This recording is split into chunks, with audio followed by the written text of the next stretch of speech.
Hey guys, up back with another video. This time we got another review. So let's get this on the way, shall we? We got SummerSlam 1992. For the first time I've ever seen this, so bear with me for a bit. Bear with me if I don't have any special connections to this event because I wasn't born when this event happened. So this is the first time I watched it. So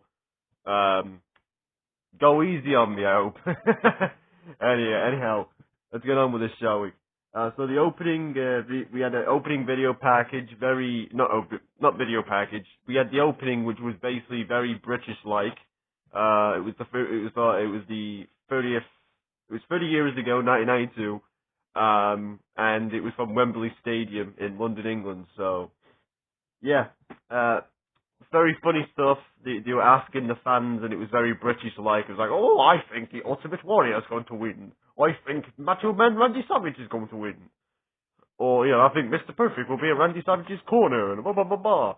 And then there was this funny moment where there was a little kid who went like, the British Bulldog will win, whether he wants to or not. I'm like, what the hell? Like, is he threatening the Bulldog there? Like, that was funny. It was a funny moment. I included it in the notes because I just thought it was hysterical. It's like, whether he wants to or not, he's gonna win. Like, whether he wants to or not. Anyway, we got Vince McMahon and Bobby the Brain Heenan on commentary. Very funny throughout the night. Vince was Vince. Yeah. What a maneuver! Yeah, so anyway, let's get on with this, shall we? First off, the first match of the evening, I watched there was two versions that you could watch, either the live version, which included the dark matches, or the broadcast version, which I ended up watching, which was just the main show. Yeah, so I kicked off with the Money Inc. versus Legion of Doom. Sorry, guys. We got Money Inc. versus Legion of Doom. This was fine. A fine opener, as I put here in my notes. A perfectly fine opener. Nice, simple tag team wrestling. There was nothing. It was basically the baby faces got the advantage. Then the heels got the advantage. They worked over Hawk for a long time, and then eventually, after multiple false tags where like Hawk will get the tag but the referee didn't see it, that kind of stuff. Hawk got the tag to Animal, cleared house, and eventually after a couple big moves later, Animal gets the win. So nothing too much to say here. It was a perfectly fine opener. Then we had the second match of the evening. We had Nails versus Virgil. I thought Nails was a bit cheesy for my liking. His character he was a former prisoner who attacked the big boss man and stole his nightstick, whatever you fucking call it. So we had a match against Virgil here. It was like a showcase for Nails to see what here's Nails that he's going to get a win on this big stage against Virgil. Wasn't much of a match. I didn't really think too much of Nails. There was a lot of choking involved, and he picks up the victory. It was what it was. I wasn't that impressed by Nails. Sorry, guys. Then we had the next match. We had Shawn Michaels taking on the model Rick Martel in a match where the stipulation was that they couldn't hit each other in the face, and that was a stipulation that was made by Sensational Sherry, who was with Shawn Michaels, but had the hots for Rick Martel, so they're basically fighting over her, basically. Or she would like to fight over her, whatever. Anyway, it was a typical heel versus heel matchup, where they tried to out-cheat each other for most of the match, and then, of course, as you can expect, the fist started flying at the faces, and Sensational Sherry pretended to pass out, which caused, a count out? Yeah, crappy count out. Basically they started brawling on the outside as Shawn Michaels went to check on Sensational Sherry, and they both tried to check on Sherry, and they ended up getting counted out. And then for someone who was faking being, for someone who faked being fainting, Sensational Sherry took a lot of bumps.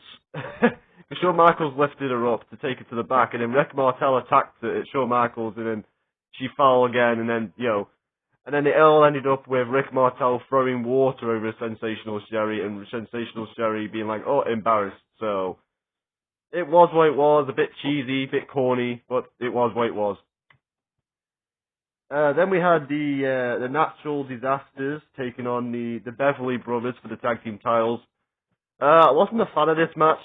It felt too similar to the opener, where the heels got the advantage and the babyface, they kept doing the false tags where the referee wouldn't see the tag, and it was like, it kind of felt repetitive after a while, where it was like, oh, I just saw this in the opener, like I don't need to see this again. So yeah, that was a bit repetitive, but apart from that, it was a fine match. Nothing too much to it. Apart from the repetitiveness of the hot tags and the formula of the tag team match, it was fine. It was what it was. And then the Natural Disasters won to retain the tag titles. The babyfaces got their comeback. Then the next match we had Repo Man vs Crush. I thought this was fine.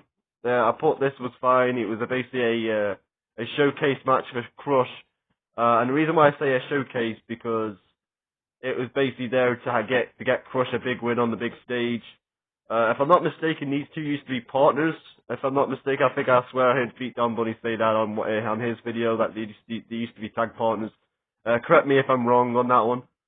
I think they were. I'm not sure. But yeah, it was just two weird, over-the-top characters, and Crush got the win by crushing Repo Man's head. So yeah, it was fine. It didn't outstay its welcome. It was okay. Then we had the WWE, the WWF, WWE, whatever you want to fucking call it, the WWF Championship match between the Macho Man Randy Savage and the Ultimate Warrior. Unfortunately, I did not enjoy this match. I feel like because throughout the show, the entire build of the show was built around who's Mr. Perfect going to be in the corner of, and like who's paid for the services of Mr. Perfect, and it ended up being none of them. But throughout the match, it was like the whole point of like, oh, who's whose side Mr. Perfect on? Oh, Mr. Perfect hasn't come out of any of them. And I was sitting there, I was just like, okay, so you've been building this up, and to me, I couldn't get into the match because I was like, I was just waiting for Mr. Perfect and Ric Flair to come out, and I was like, okay, when's Ric Flair and Mr. Perfect going to come out and, do whatever they're going to do? And they came out, and it picked up a little bit, and it turns out that they were on neither side. They beat up both men, and I think what I got from the match. What I got from the match at the end was that Ric Flair they weren't there to pick either side. They were just there to weaken their, to draw paranoia from both competitors, that they would beat each other up and wear themselves down, so that when Ric Flair got the next shot, he would face a worn down, a softened opponent, so to speak. And that's exactly what happened. It did end in a lame count out, unfortunately, where Randy Savage got counted out. It was what it was. Like, I wasn't the biggest fan of this, but I get what they were going for, like Ric Flair, the whole thing. But I just felt like it took away from the match for me personally. Anyway, enough about that. Let's go on with the next match, shall we? We have Kamala versus The Undertaker next, the co-main event. This was okay. This was going okay until the finish. I felt like it was another pointless a pointless, lame way to get out of a match. Like, Undertaker and Kamala, Jesus Christ. The Undertaker and Kamala, Jesus Christ, that's easy for me to say. I keep saying Kamala, sorry guys. The Undertaker versus Kamala would be a very different match. Undertaker versus Kamala, Jesus Christ, it's easy for me to say. Sorry guys. It was a fine match. It was going along okay, and then as Undertaker lifted him for the tombstone, which is a very impressive feat, may I add. The Kamala's manager just ran in for it and just punched the Undertaker for a DQ, and then they ran away. And then Kamala laid him out, and then the Undertaker stood up like, "I'm going to get you," and then he ran away. They basically retreated and was like, "Oh no, he's coming for the Undertaker's coming for him. He's hot on his tails." Ooh. And I was like, "Oh, that's fine and all. It sets up another match," but it's like I didn't like the fact that this was supposed to be like the big show that everyone seems to talk about. Like, oh my god, the legendary SummerSlam '92, and there was a bunch of DQs and countouts. I'm like, I understand that was probably the way it was back then, and I'm not used to that style, but to me, it kind of came off as a bit lame. It was like, oh, okay, so this is the big show, but it's like, but you can't beat any of the guys. It's like, it's countouts and DQs and stuff, so apart from that, it was fine. And then we have the main event, which is right there on the cover. We have Davey Boy Smith versus Bret the Hitman Hart for the Intercontinental Championship. The match of the night. Easy match of the night. This was a fun match. I'm glad it had a clean finish with Davey Boy rolling up Bret for the pin. And it was just a nice way to end the show with Davey Boy getting the big home, the hometown field advantage, the win in his home, in his home country, shall I say? Because he wasn't from his home, it wasn't his hometown, was it? It was his home country. So that was perfect, perfect ending to SummerSlam, with the British boy winning the championship, British Bulldog winning the championship. And, yeah. So, that's the show. In overall, I gave this a 7 out of 10 because for the most part, there was some stuff I didn't like about the show, but there was some parts that I did, so I give it a 7 out of 10 for historical purposes. I thought the show, the arena, by the way, I forgot to mention this, I don't mention this very often, the stadium looked amazing. The setup, the staging area was kind of, plain, but, it had, the SummerSlam logo and then the curtain, but especially when he would show you, long shots of the entire stadium, it looked amazing. That's a positive. And yeah, the main event was good. As I said before, I didn't like some of the DQs and countouts. I thought they came off kind of lame. But apart from that, I thought it was a pretty good event, and it certainly was an experience. So yeah, hope you guys enjoyed the video. By the way, I gave it a 7 out of 10. By the way, I think I already said that. Sorry guys, I'm rambling now. Hope you guys enjoyed the video. Sorry this wasn't my best review. I really wanted to enjoy this, but because I've heard so much stuff about it, but maybe it's just the fact that I'm so used to the up-to-date stuff that this just wasn't for me personally. I'm not gonna go back and watch this too many times. I may go back every now and then and watch it at the occasional match, but I'm not gonna go back and watch the entire event. I'm glad that I've got it under the book now. Like, okay, I've watched that once, so pretty cool. And yeah, pretty cool stuff. Thank you, Beatdown Bunny, for suggesting this, by the way.